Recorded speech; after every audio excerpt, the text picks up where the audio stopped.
Scott, the owner's put in a Tesla Powerwall as well. He's got a Tesla car and we're putting in a couple of car chargers. Well, Scott wanted a really high quality system. He didn't want to scrimp and save and do it under a budget, I believe. The size of the system has been perfect for him. He's now charging his cars with a car charger that we've installed as well that can make sure that he's only using the solar electricity off the roof, so he's not drawing any power off the grid for a slow charge. We're also installing his Tesla car charger, which will allow him to draw at about 22 kilowatts. So it's a really fast charge if he wants to charge his car up quickly.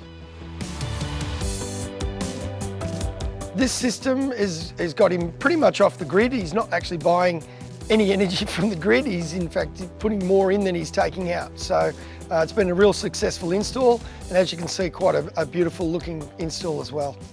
Yeah, Scott's installed 40 panels on the roof here. The brief was he wanted to put in a wine fridge, and he wanted electric cars, and he wanted a battery. So when we first put this system in a year or so ago, we did oversize the panels. He's punching out somewhere around 40 to 50 kilowatt hours a day, which has got him quite self-sufficient.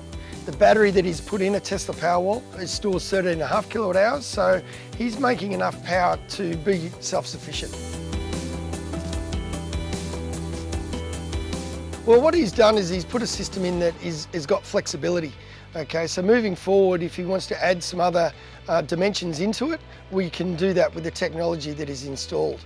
Okay, so Tesla also upgrade firmware within their framework as well. It's like a bottle of fine wine. The system can just mature and get better as time goes by with upgrades of firmware and upgrades of hardware as well. Look, I think anyone investing in a system like this, there's two parts to the equation. One's money, one's the environment. And I think most people are environmentally conscious that are investing this much money on it. Definitely, yes.